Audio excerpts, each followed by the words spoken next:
ask you some about Devil's Chessboard, which everybody should read, must read, absolutely eye-opening about history of the CIA, Allen Dulles, as I think we would have to argue one of the greatest villains in American history, and what really happened in the assassination of JFK. But if you could, David, just lay out for us a little bit of that history of the CIA and Allen Dulles' role and what that agency has been all about, which is a gigantic question, but I trust in your ability to break it down in the relevant pieces.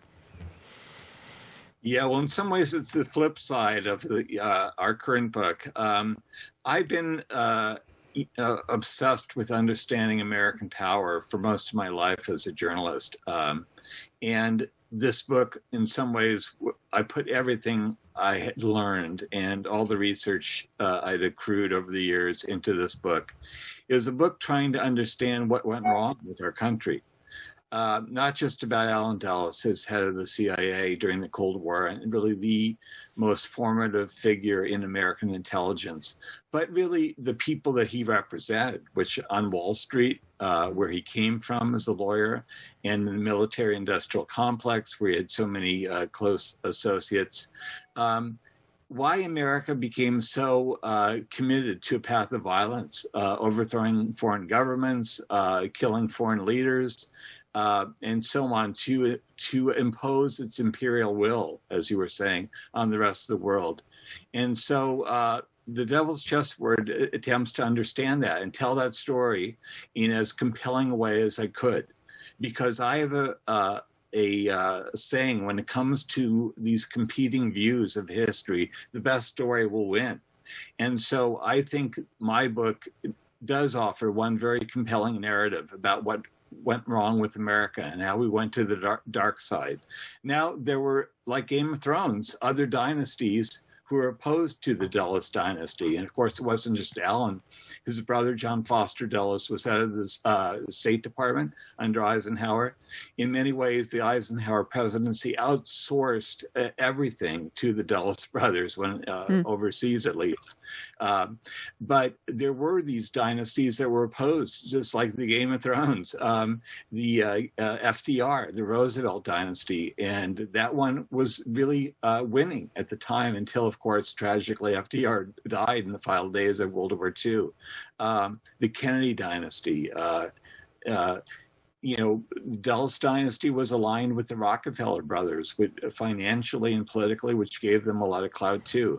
So I see America as kind of, it's a battle for the American soul between these competing factions, between these competing power groups within American society during the Cold War years that I focused on. And unfortunately, the bad guys won. And I think it's the best story that has not been told, because we'll never get the story in PBS. We'll never get the story from Ken Burns. We'll never get the story from the kind of establishment historians. But yet I think that's why my book has become, despite the fact, by the way, that the Washington Post and the New York Times refused to even review my book, to acknowledge it, for political reasons. My publicist was told by the Washington Post book editor, we're not going to touch this with a 10-foot pole.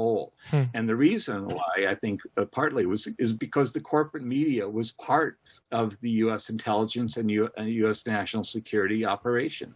The heads of those media companies, at the New York Times, the Washington Post, Newsweek, Time, CBS, all down the line, were very close on personal terms with Allen Dulles and other national security chiefs. They dined with them. They went to the same parties. Their kids went to the same colleges. They're all part of what C. Wright Mills, the great sociologist, later called the power elite.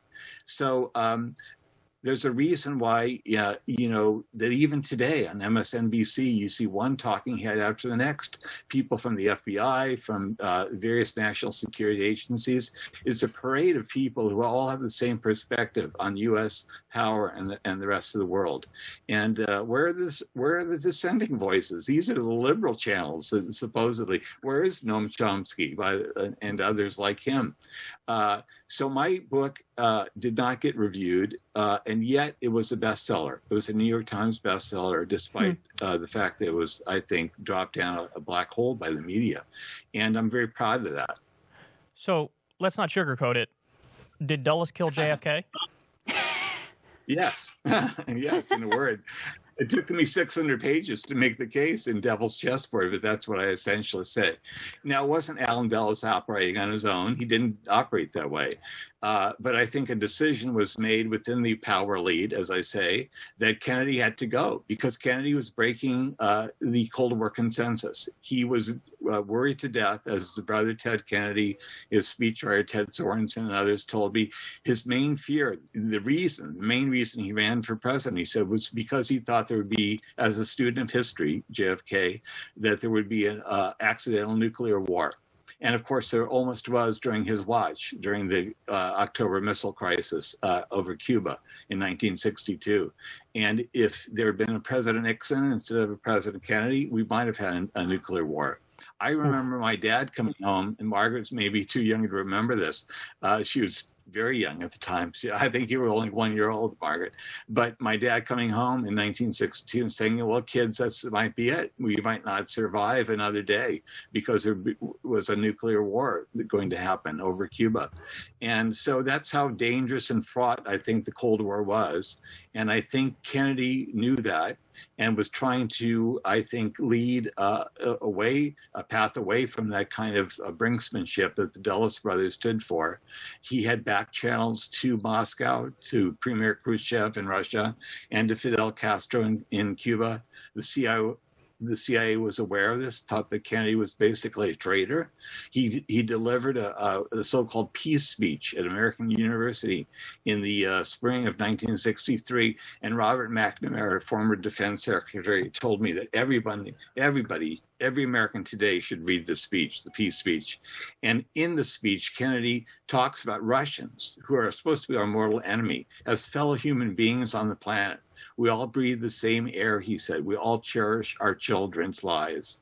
And none of us wanted to go to nuclear war. That's what he said in this peace speech. So he was seen, I think, as a real maverick by these people who were in charge of national security. They felt that he was off the reservation, that he was a threat to American security, and he had to go. And I think that's what happened to President Kennedy.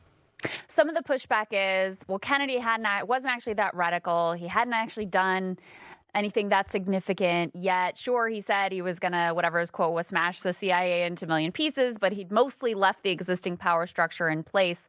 Just lay out some of the evidence that you find that Allen Dulles and other CIA operatives were involved. Well, he decapitated the CIA. He not only fired Allen Dulles, he fired his top aides. He didn't go deep enough, that's true. And Allen Dulles promptly went home to Georgetown, where he lived, and continued as if he were still CIA chief. It's amazing, I think, amazingly traitorous act. The guy who Kennedy installed the CIA, John McCone, was basically a Republican businessman who knew nothing about the true CIA network and never was really in charge of that agency. I think Allen Dulles continued to run it with the help of James Angleton and Richard Helms, who were, of course, two top deputies at the agency. And they reported to him as if he still were a CIA director. Kennedy was not a Cold Warrior. No, I think that's disinformation. And I think that has become sort of an accepted line within establishment history, and it's very wrong. And in fact, because of my book, I think, and some other revisionist histories, even some mainstream historians like Robert Dallek have come around to our point of view. The Kennedy presidency was at war with itself. It fractured over the Cold War. There's no doubt, if you read the documents, if you go back, as I did, I interviewed over 250 former Kennedy officials from Robert McNamara on down, and members of the family and so on. And they all knew this. The Kennedy presidency fractured, and it fractured over the Cold War. as I said, President Kennedy was trying to pursue détente with the Soviet Union and with Cuba, and the CIA, the Defense Department, thought this was traitorous. The top generals, the Joint Chiefs, the CIA felt that when you see their unexpurgated interviews, oral histories of these men, they hated Kennedy. They hated him with a purple passion. Dan Ellsberg, who was a young consultant in the Pentagon at the time, later, of course, was the great hero, Pentagon Papers, a whistleblower. Dan Ellsberg told me that the feeling within the Air Force, where he was consulting at the time, against Kennedy, particularly after he peacefully resolved the October missile crisis in 1962 around Cuba, was again traitorous. Just again, a purple hatred for him. So the idea that somehow that Kennedy was a cold warrior and was just another hawk like the others is completely wrong. And I have to say, it's that view is held by some people I have great respect for, like Noam Chomsky, by the way. Some left historians misread Kennedy as well. But I've done the research, they haven't. I spent years studying this, the documents, interviewing people who were there, who made that policy. And I know for a fact that my point of view on this is the correct one.